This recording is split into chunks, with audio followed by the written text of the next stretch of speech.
Tonight, the investigation into a tragedy on Lake St. Clair. Right now, our investigation is trying to determine what led to the collision.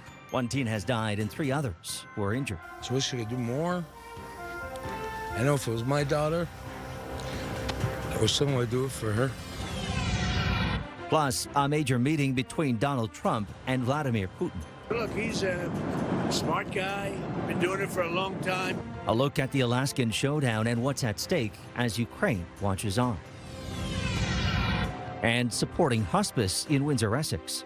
We're about creating those memorable moments for families. The 23rd annual face-to-face campaign kicks off, aiming to help families at a tender time.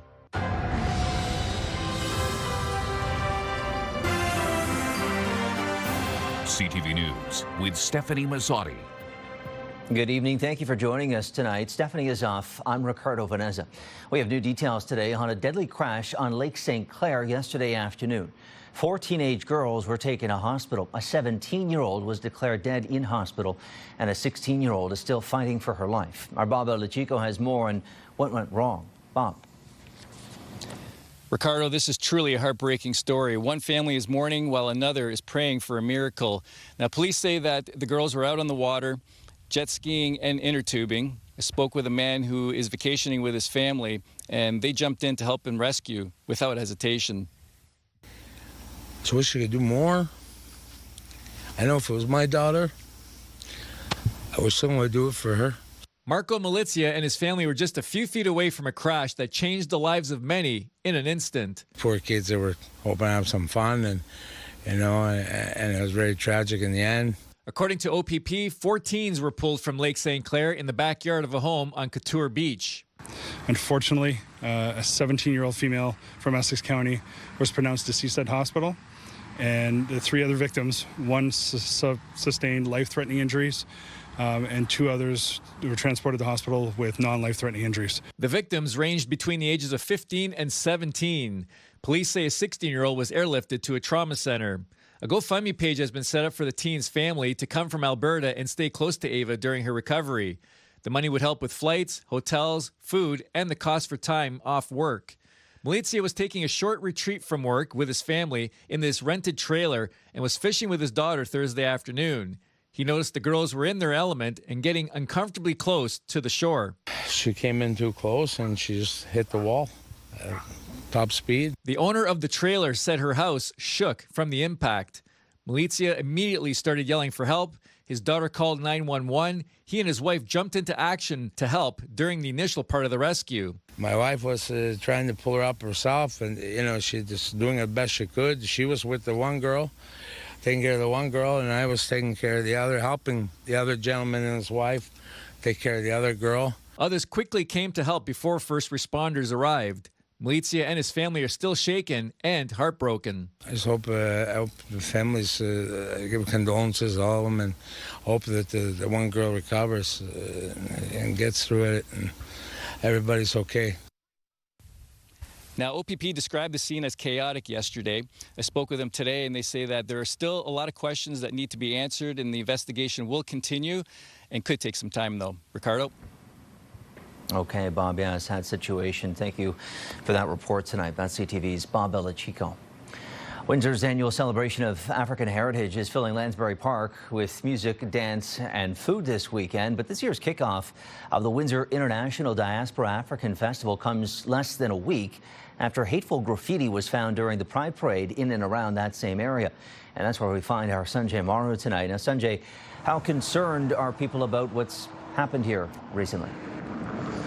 Ricardo, it's something organizers say they're trying not to dwell on, but some volunteers here I spoke with say that's easier said than done considering the targeted nature of the hateful graffiti that was found here at Lansbury Park during the Pride Parade this past Sunday, aimed at both racial and community groups.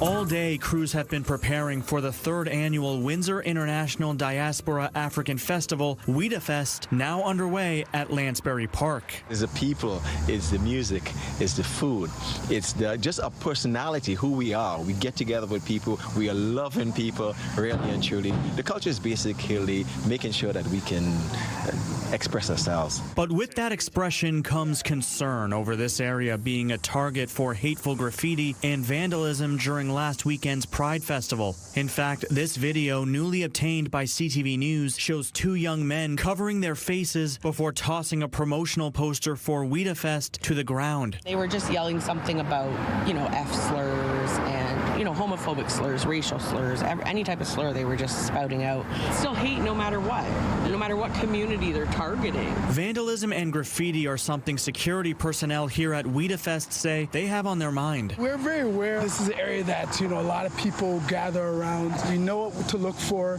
The idea is presence, right? So I find when we take that approach, people tend to either be apart or they kind of go and do their thing somewhere else. But Theo Tony says most of all, his team's visibility is meant to make the event feel welcoming. When you keep this area busy with activities, the people that are here to do no good, they disappear.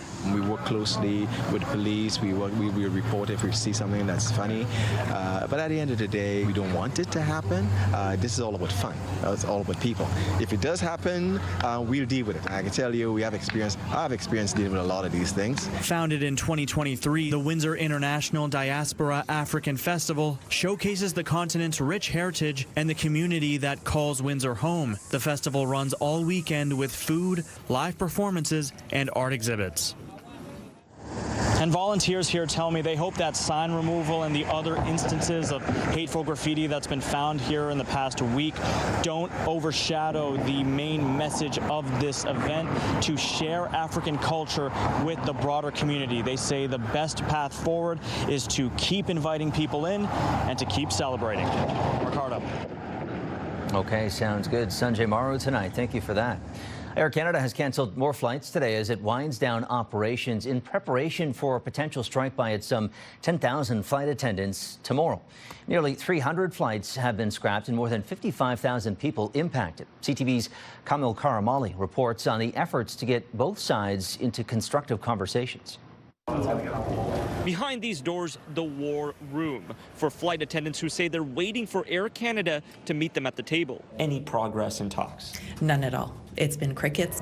Almost no progress made throughout the day today on a new agreement between the airline and the union representing more than 10,000 flight attendants. With little runway remaining before workers walk off the job, Air Canada told the federal government that it wants to go through binding arbitration that would bring in a neutral third party into the negotiations. The union responded today saying Air Canada's request for ministerial intervention under Section 107 should be firmly rejected. We don't think that a third party should be coming in to save the day once again for Air Canada, swoop in and not let them negotiate. Both sides are battling it out over wages. Air Canada has said it's offering a 38% increase in total compensation that includes wages, benefits, and pension over 4 years. But the union says when you look at just the wages, that amounts to just over 17% over 4 years.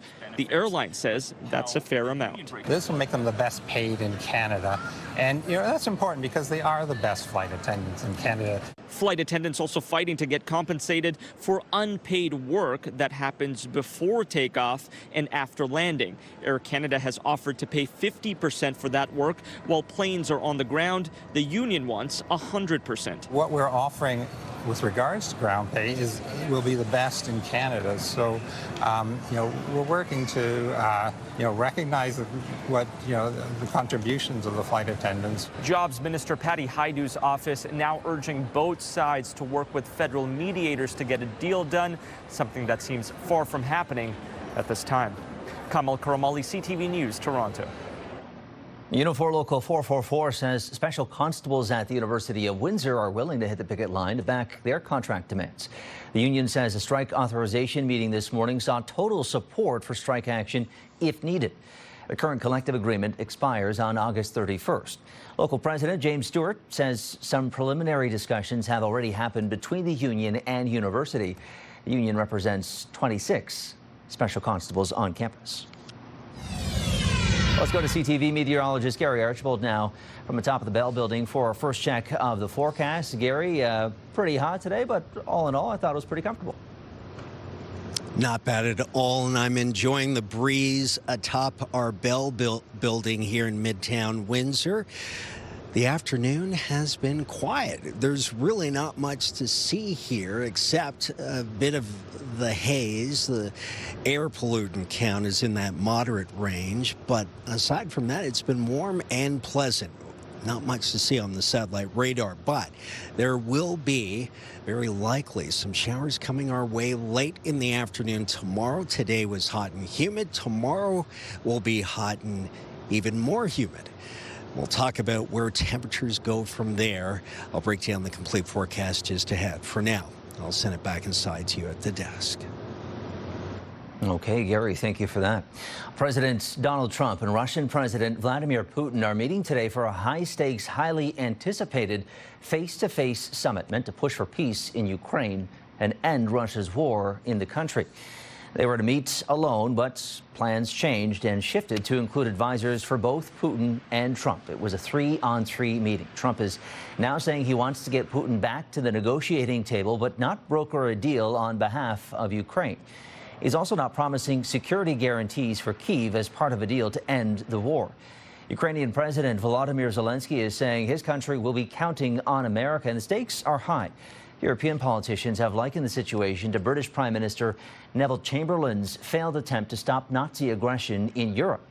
Trump has suggested that a trilateral meeting with Zelensky could be possible if things go well today. Now, in Ukraine, protesters are speaking out about the meeting, making their voices heard outside the U.S. Embassy in Kyiv.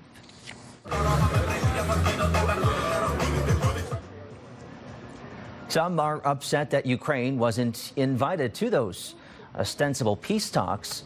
Others saying Putin cannot be trusted. Meantime, relatives of Ukrainian prisoners of war say the focus should be on returning their loved ones home and not just a land deal, potential land swap to find peace.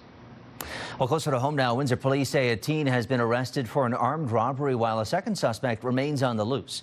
Police say a 14-year-old turned himself in after an August 4th incident where 2 people wearing ski masks chased 2 other young people from a restaurant over on Huron Church Road. One victim was allegedly assaulted, while police say the second suspect pointed a firearm at him and demanded that he give over his shoes and jewelry. The teen has been charged with robbery with an offensive weapon, careless use of a firearm, and carrying a concealed weapon.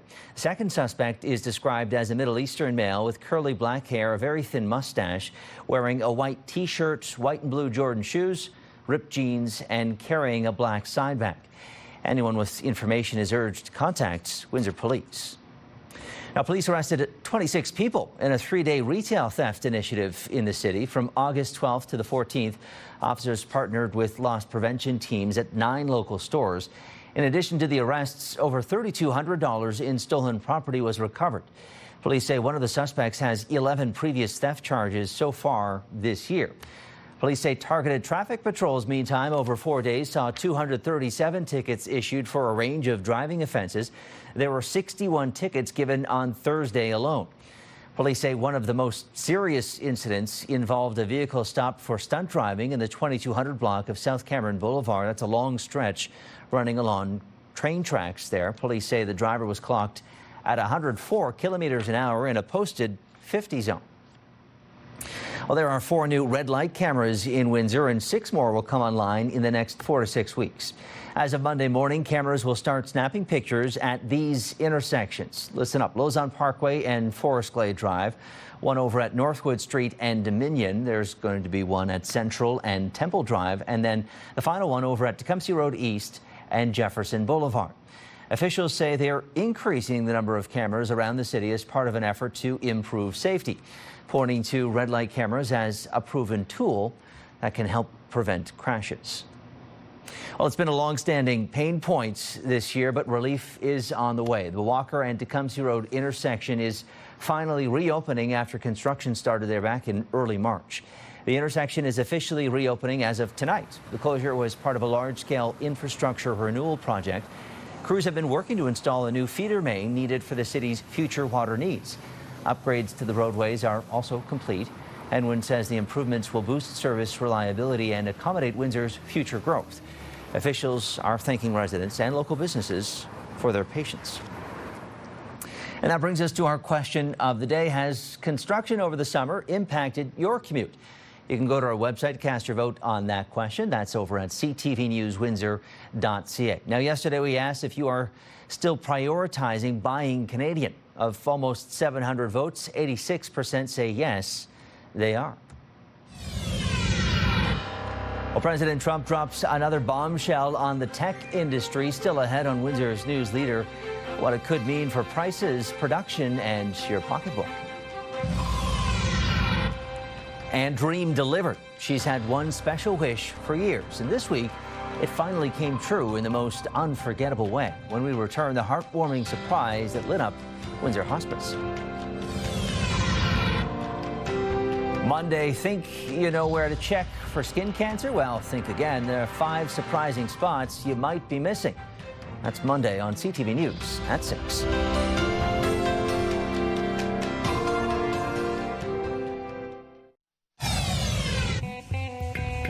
Start your day with the latest local news. By signing up for our newsletter, you'll get direct local content straight from CTV Windsor to your inbox, including top stories, the forecast, and videos. You can sign up at ctvnewswindsor.ca. On his way to Alaska for that major peace summit we told you about, Donald Trump dropped another trade threat, this time on the semiconductor sector, which supports more than 120,000 jobs in Canada. CTV's Rachel Aiello now on what this could mean for our country at a time when anxiety over the cross-border relationship continues to climb. Donald Trump says he's about to send tariffs on semiconductors climbing. Aboard Air Force One, the U.S. president said that either next week or the week after, he'll be taking new trade action against the microchips that help power virtually all electronic devices. We're going to have a rate that is going to be lower at the beginning. Then that gives them a chance to come in and build, and very high after a certain period of time. And if they don't build here, they have to pay a very high tariff, which doesn't work, so they'll come and build. Today, the Canadian sector, which does big business south of the border, said Trump's threat could have big implications, not only for consumers, but the country as a whole. Semiconductors underpin the entire innovation economy. And if you're not able to access semiconductors, you're not actually able to be sovereign in the ways that we mean it in the 21st century. With another sector now bracing for Trump's impact, new polling indicates anxiety over the state of Canada-U.S. relations is skyrocketing. Nanos' latest numbers show that in the last month, Trump and the state of trade talks overtook economic fear as the top national issue of concern. Knowing that as time goes by and as Canadian jobs are at risk because of this trade uncertainty, that there will be increasing pressure for the government, not just to get some sort of deal and to bring stability to the relationship, but to also help industries that are currently suffering as a result of Donald Trump. Nick Nano said that while the Liberals still have a sizable advantage over the other parties in the polls, succeeding or failing on the Trump file is shaping up to be the first defining test for Prime Minister Mark Carney.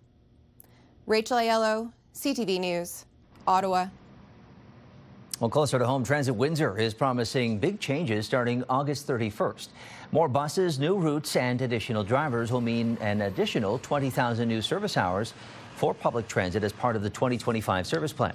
Riders can expect more frequent buses, expanded weekend service, and new routes, including a brand new line to the Next Star industrial site. Several existing routes are also being renamed and extended. 8 full-time drivers are being added, and new color-coded signage will help riders more easily identify routes. Transit Windsor will host open houses over at the downtown terminal to help residents learn about those changes. The LaSalle Loop project is changing, with Town Council deciding against a permanent building at the site in favor of a tent to save on costs. The original long-term vision saw the building as a place to warm up in the winter and stay cool in the summer. But with a cost reaching as much as $3 million, the town says it's just not in the budget. Earlier this week, Council was asked to approve the tent and additional work over at the Loop. The 30 by 60-foot tent is being called an interim solution that will last about 5 to 8 years. It could cost as much as $380 grand. The tent will have a heater in the winter and will be enclosed. In the summer, it will open up and provide shade to visitors. The Hospice of Windsor and Essex County is kicking off its 23rd annual face-to-face campaign today, raising money to keep programs and services free for families. CTV's Chris Campbell brings us the story from one hospice resident sharing a special visit that brightened her week. Joan Etchu has always had a not-so-secret crush on firefighters. In fact, she literally sleeps on a pillowcase covered in pictures of them. Why not? So when Windsor Fire and Rescue rolled up to her door at Hospice earlier this week, it was a dream come true. Oh, it's amazing. Things that, you don't think you'll ever see. And at my age, there's not much time left, so I do what I want, when I want, if I want. That's my philosophy. I thought it was wonderful. My mom's always liked firefighters, and when the staff here came about and saying that they wanted to put this together for my mom, I was ecstatic. While Joan's visit wasn't part of any fundraiser, Hospice says moments like this show the heart of what they do, making every day count. Hospice is a home, so whatever is going to make somebody feel more like home, we want to encourage. So that's bringing in favorite things, so maybe somebody it's a pet to come visit, or maybe if you love to do art, we want to make sure you can do that. And if you love firefighters, well, we bring them in and make sure they have a visit with you. That same spirit is behind the Hospice's 23rd annual face-to-face campaign, now underway. It's not just one group. We've got EMS, we've got fire, we've got police, all part of our kickoff that you're going to see. It raises money for the Genie program, short for granting exceptional and impactful experiences, which helps transport families so they can spend more time together. This covers the whole area off. We know that every year it's covered. They don't have to worry about it, and they can also go ahead and do other things. Last year's campaign raised $111,000 for Hospice locally, and over the last 22 years, it has raised a total of $1.7 million. The great thing about this campaign is we're only asking for $10 from everybody. Donations can be made online or in person across Windsor, Essex all month to help the Hospice keep making memories. Very nice. The Hospice says 100% of donations stay local right here in Windsor, Essex, funding care, comfort, and yes, even a few dreams come true. Chris Campbell, CTV News. Well, if your dream is to go to the beach this weekend, it might not be a great one to do that. The weekly sampling data is back from the health unit, and swimming is recommended at just one of the area's 7 beaches. Holiday Beach is closed with E. coli levels, leaving it unsafe for swimming. The health unit has issued a warning for Lakeshore's Lakeview Park, Seacliff Beach, Colchester, Cedar Island, and Cedar Beach. All have high levels of bacteria in the water that may pose a risk to your health. Only Point Pelee Northwest Beach in Leamington is open. And a reminder, the city closed Sandpoint Beach, of course, to swimmers earlier this summer in the wake of a fatal drowning there in May. And the Windsor Essex Health Unit is reporting its first human case of West Nile virus this year. West Nile is, of course, transmitted to people through mosquitoes. The Health Unit says this should be a reminder to residents to protect themselves when they're outside. Symptoms of West Nile can include fever, headache, vomiting, and body aches. Well, check your tickets. Someone has won $10,000 and hasn't yet cashed it in. OLG is looking for ticket number 552265.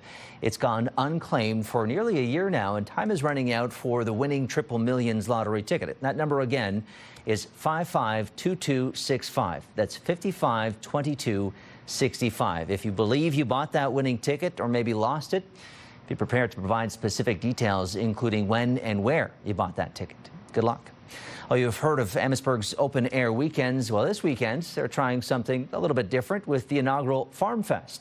Attendees are invited to experience the charm of being out in the country while in the heart of downtown Amherstburg. The event is part of the open-air weekend series and includes a farmer's market, a pie contest, and a visit from the world-famous Weismer Clydesdale horses. It runs Friday, Saturday, and Sunday. Something to check out. Well, home sales in the region saw a small boost last month, with prices inching down. According to the Windsor Essex County Association of Realtors, 504 homes changed hands in July, up more than 3.5% compared to the same time last year. The average sale price sliding down just a touch, over $590,000, down a little more than 1.5%. Now, new listings were up more than 1.8%, giving buyers more options and adding some pressure on sellers. New numbers from the Canadian Real Estate Association, meantime, show national home sales also up 3.8% from June. New listings were up just 0.1% month over month. More than 202,000 properties were listed for sale across Canada at the end of July, and that's up 10.1% from last year. The average home sold for more than $672,000. That's up 0.6% from 2024.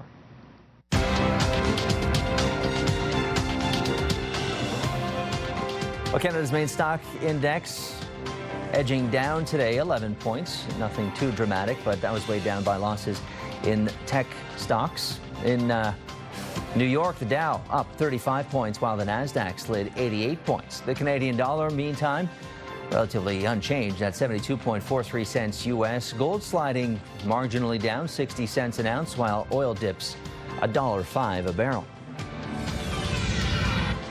Well, guess what? Hockey season is almost here, and Spitfire fans won't have to wait too long to see the team hit the ice. We'll tell you when and where you can catch their preseason action. That's coming up. Let's look at our CTV News weather snapshot. Thanks to Tamara Lynn for this beautiful storm image. Just ahead, will we maintain the warmth through the weekend or cooler temperatures headed our way? We'll find out next.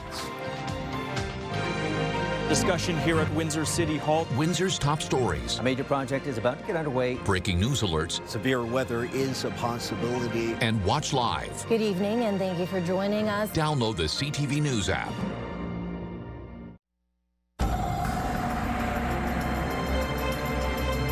Okay, Gary is back with a look at the extended forecast. Gary, as we can see there, not too shabby in Windsor and shaping up nicely, I guess, for the weekend. To start, no doubt. Ricardo, I think it's going to be even warmer tomorrow. Today was warm, got into a bit more humidity than we did yesterday. Temperatures close to 30 degrees Celsius for the high. Obviously, about 3 degrees above seasonal. Humidity did make it feel like the mid to upper 30s. And of course, it was a bit hazy. The air quality wasn't the best yet again today. It was moderate. Anywhere from about 4 to 6 is considered moderate on a scale of 1 to 10. And of course, the higher the number, the more polluted the atmosphere that we are breathing at the surface. So it's a significant statistic. Tomorrow, I'm anticipating more of the same, a warm day through the afternoon and even through the early evening like it is right now. 29 degrees or 84 degrees Fahrenheit in Windsor at the airport. 27, a bit cooler in Chatham-Kent. That's 81 degrees Fahrenheit. Still looking at mostly sunny conditions. Again, a bit hazy. The humidity does make it feel like about 33 to 34 where we live in extreme southwestern Ontario. The satellite radar imagery hasn't shown much of anything except that the cloud movement and wind patterns are really coming up from the south in the mid-levels of the atmosphere. Hence, the temperatures are warmest where we see that draw, and it's certainly across Ontario, due east towards Quebec, the Maritimes. Meanwhile, while we're in the upper 20s, the prairies have cooled off in the upper teens, and some of that cooler air is going to reach us for next week. More on that in just a moment. Nothing to see here in terms of shower activity, no thunderstorms through the latter stage of the atmosphere. The ingredients do come together tomorrow, say around 5 p.m., and that means we could be into a burst of showers, steady rains, and maybe even some thunderstorm activity. Again, the morning through the early afternoon is sunny, a bit hazy. Air quality is probably in the moderate range, but the rains are coming, say around 5, 6 p.m. For some of us, we'll be outdoors doing lots of things during the day, so keep that in mind. An umbrella nearby is a good idea. 8 o'clock tonight, still sunny and hazy through to dusk. Still feels like 33. Clear, that is clear of clouds through to midnight. And even at midnight, we're in the lower 20s. Take a look at our Siles heating and cooling 7-day forecast. Beyond showers Saturday evening, Sunday morning showers, a high of 29 in the afternoon, 27, followed by 25. Monday, Tuesday, cloudy with showers possible. Wednesday, Thursday, Friday. Look at this, 26, 28, 27. These temperatures aren't in the 30s. There's your cooler air from the Canadian West. Here to stay for a bit. Lifetime, brought to you by Safeguard Medical Alert Systems. Negotiations to reach a global treaty to end plastic pollution fell apart today as delegates from Switzerland adjourned with no plans to resume. We are sorry to see that we, despite your efforts to bring us closer, will not be able to finalize negotiations on an acceptable outcome. The failed talks leave no path to addressing plastic pollution in landfills, oceans, or other public places. Nations had worked for 11 days at the United Nations office in Geneva, but they were deadlocked on if there should be a production and reduction in plastic production and controls on toxic chemicals used that make plastics. Well, tomorrow, runners and walkers of all ages will help raise funds for a children's mental health treatment center here in Windsor. The Tim Hortons Run for Maryvale event was gearing up today with race packages being handed out to entrants. The race starts at 5:30 tomorrow evening at the Burt Weeks Memorial Gardens in Riverside. The event includes a 5K run walk and a kids 1K 200-meter dash, with all proceeds benefiting Maryvale. And so far, 500 racers are registered. Here at the Running Factory, this is year 14 that we have partnered with Maryvale, and any of the races that we do, all proceeds go to the partner charity. And so all the good work that Maryvale does with the, at-risk youth and adolescents, it's an area of this city that, it gives back in volumes. The Windsor Spitfires have announced the dates for the team's 2025 training camp. It'll run from August 28th through to the 30th over at the WFCU Center. All practices and training camp games are free of charge to the public. Rosters for those games will be announced at a later date. After training camp, the Spitfires will have 4 preseason games kicking off in Flint on September 5th before taking to the ice in Chatham, Lakeshore, and LaSalle. The Spitfires open the new regular season on the road September 19th in Sarnia. The home opener is scheduled for September 20th versus the rival London Knights. This summer, I'm on a mission to prove what we all secretly suspect. Coming up on Windsor's news leader, a Toronto man challenges public transit to a foot race and wins. Jerry D is bringing the laughs to the Coliseum stage on his Funny You Should Say That tour Friday, October 17th. Enter online at ctvwindsor.ca for your chance to win a 4-pack of tickets to see Jerry D at Caesars Windsor, plus a $250 gift card.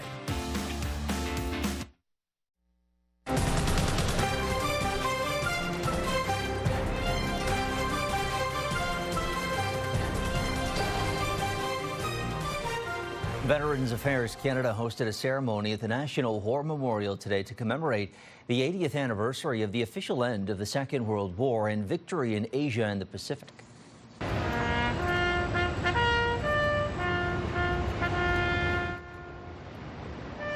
Ottawa area MP Marie-France Lalonde delivered remarks and laid a wreath on behalf of the federal government for VJ Day. More than 1.1 million Canadians served the country's war effort from 1939 to 1945, accounting for roughly 10% of the population at that time. Around 45,000 were killed. Last week, the federal government pledged to boost Canadian Armed Forces pay in order to boost recruitment and retention numbers in the military.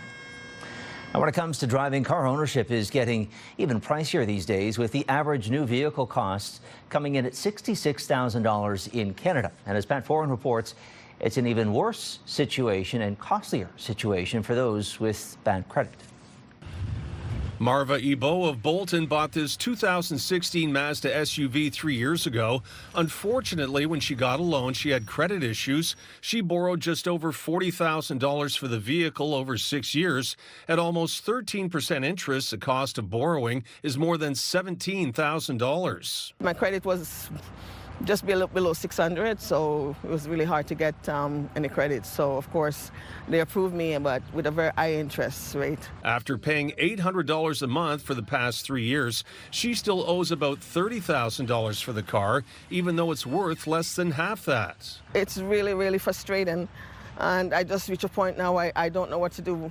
Even if you have good credit, a recent survey found the total cost of car ownership in Canada is almost $1,400 a month. When you have bad credit, it's a lot more than that. The data is showing that negative equity in car loans is now higher than it's ever been before. Car Help Canada says anyone with poor credit or who has declared bankruptcy can end up with never-ending car payments. the interest cost, the cost of financing ends up being so incredibly high that it quickly drowns them in debt, and they're left with a vehicle that's worth significantly less than what they originally paid for it. It's important to maintain a good credit rating to avoid having to take out loans with high interest lenders. If you miss just one payment, regardless of what that amount is, it can have a very real impact on your credit score. So you want to be really careful about that. I do need a car. I just can't afford $800 a month. For anyone stuck in a high interest loan, you could refinance, sell your car, or trade it in for something more affordable. Car Help Canada suggests paying it off as quickly as you can. There's no easy way out of it. You just have to pay down the debt as quickly as you can, pay off the vehicle, and just hold on to it. Pat Foran, CTV News. Okay, well, if you don't want to take the car, you can always take transit. And a Toronto man is getting a big following as he tries to highlight the challenges commuters face in that city's congested downtown. He's running on sidewalks, racing streetcars to show how slow the transit service can be. This week on episode 6 of Man vs. Machine, we're back at Broadview Station, taking on the 505 Dundas streetcar with my friend Jack. Starting off, Jack got on the streetcar, doors closed, and we were off. After beating the streetcar last week, I was expecting this one to be pretty easy. So once again, got through the gate, got across Danforth, and almost was taken out by a cyclist, which was not ideal. Got down to Gerard, hit some lights, only to realize that Jack was actually right behind me. I kept moving, and by the time I hit Dundas Square, I'd reached the streetcar in front of him and was actually able to stop off for a quick Tim's. Mac Bauer's weekly series is titled, as you heard there, Man vs. Machine. He tries to outrun streetcars along their regular routes. So far, he's undefeated, even winning one race by 25 minutes, giving him time to stop for a coffee. Mac and his partner in that endeavor, Jack Parajwan, brought their message to CP24 breakfast. This probably came about a year ago, where my wife and I were taking the streetcar from High Park all the way to Leslieville, which isn't a super far distance. It's about 12 kilometers, and both my wife and I are runners, so we do that distance quite often, and we were very surprised that it took well over an hour. So during the ride, we looked at each other and went, oh, we could do this. Yeah. We could beat this. Yeah. And then that kind of sat with me for a while, and then my friend Jack, who's here with me, I ran the idea by him, and he's a lot more into content creation and a lot better with a camera than I am, and he really pushed me to do it.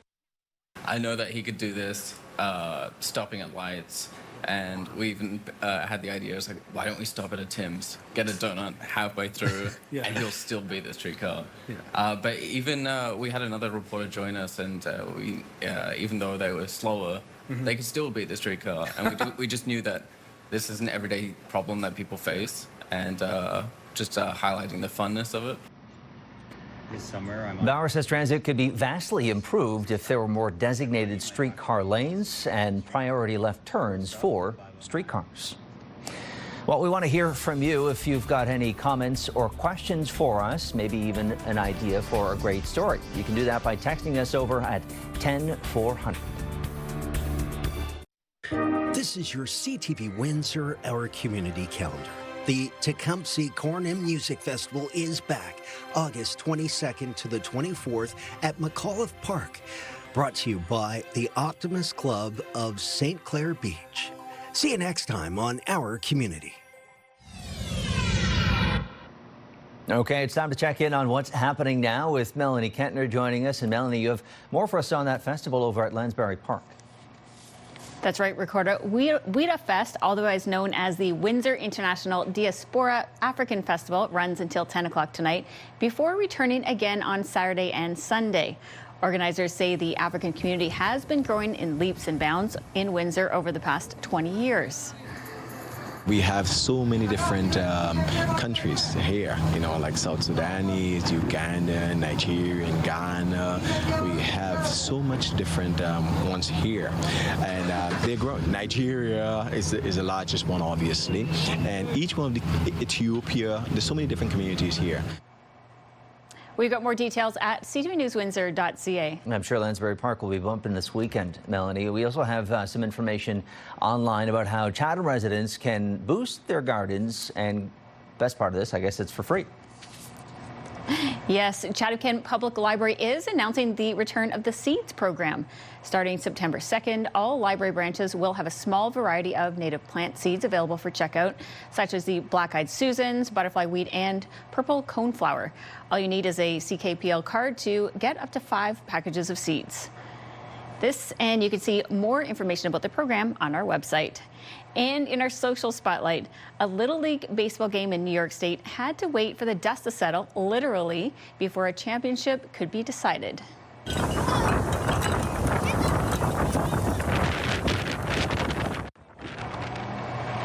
Whoa, these 11-year-olds had to duck and make a run for it when a dust devil tore through the diamond. The whirlwind lasted about 30 seconds, and then play could resume. Oh my goodness, yeah, what an image that is. That sucks. A vacuum joke there. I don't know if that landed or not, but you know, we try. Good pun, and at least they made it all out safely. Yeah, that's good. We don't know the score of the game though, eh? Oh, well, I'm sure it was fine. All right, Mel, thanks so much for that. Let's look at what's happening now. Well, coming up, how one targeted hateful attack sparked a powerful and colorful message of strength and pride for the Pride community. The latest news to start your day. Interviews, conversations with the top officials, the difference makers, and personalities in Windsor, Essex. Only on Windsor, Essex #1 morning show. It's Mornings with Mike and Meg on AM 800.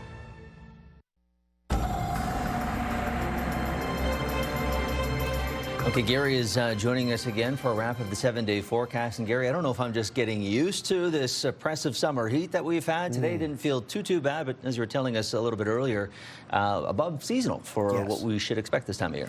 And the trend will continue into tomorrow. Ricardo, we'll see a temperature close to about 32 degrees Celsius, feeling like about 41. It is sunny in the morning. Early afternoon, the late afternoon around 4 o'clock, you'll really see the clouds start to roll in from the west. And by about 5 or 6, I think we are into some steady rains. Then we're looking at a bit of a cool down to 29. And that's still a couple of degrees above seasonal for Sunday. A chance of showers. Monday, 27, then 25, 26, 28, 27. We'll be in the mid-20s next week. More seasonal. And I think a nice break from the high heat and humidity combination. It's been with us for a bit now, but nice to see mid-20s and some rain there too, because it's been very dry. That's right. Gary, thank you for that. Okay. Well, finally for us tonight, folks, we told you yesterday about the pushback to hate in Windsor, apparently tied to Pride festivities in the city over the weekend. Well, now a Saskatchewan family is turning the other cheek and bringing their brightness to a dark message. CTV's Frujinata Klut has that story. A Yorkton family started the week with a shocking discovery. So my son Ben discovered this first thing in the morning. He leaves for work at 6 a.m. And so he took a picture and sent it to me, and that's what I woke up to. Overnight, homophobic slurs were spray painted on their garage door and house front. I don't think we were super upset at the time, but my daughter was. Especially the words that they used were so ugly. After giving it some thought, the family decided not to remove the hateful words, instead transforming what intended to hurt and harm into something beautiful and positive. We are proud of who we are. We're proud of ourselves as a family, and we're proud of the 2S LGBTQ plus people in our family and in our community and our friends. And the person that did this is the person that should feel ashamed and small and ugly, not us. The mayor of Yorkton says hate has no place here. Any vandalism is wrong and is a crime, but when you tie in that type of hate with the vandalism, it's completely unacceptable and really is disappointing from my place as mayor. And I think for most of the residents of our community, if not all the residents of our community, it's a very disappointing thing to see happen. Neighbors, friends, colleagues, and schoolmates are showing a tremendous amount of support for the family, proving that after every storm comes a rainbow. Yeah, it was just a lot of people came to me, like more than I expected, and to be as upset as they were, it made me feel like a part of a community that actually cared about me and understood me. So that was actually really nice. The family says the incident has been reported to the RCMP. Fruzina de Kloot, CTV News, Yorkton. Yeah, the word that's stuck out to us there, Gary, as we were watching that piece is ugly, right? That kind of behavior just comes across as ugly and totally unnecessary. Don't understand where it's coming from. No, I agree with you, and we have too much of it in the world. Hate, I love the fact that they were able to find the positive, really turn it on its head. Turn things around. I mean, you meet hate with love and, you know, get some good outcomes there. That's as we right. saw. Okay, well, that is our time tonight, folks. Thank you so much for tuning in. We'll be back with your only late local look at news at 11. I'm Ricardo Veneza, and for everyone here at CTV on both sides of the camera, have a great night and a fantastic weekend. Take care.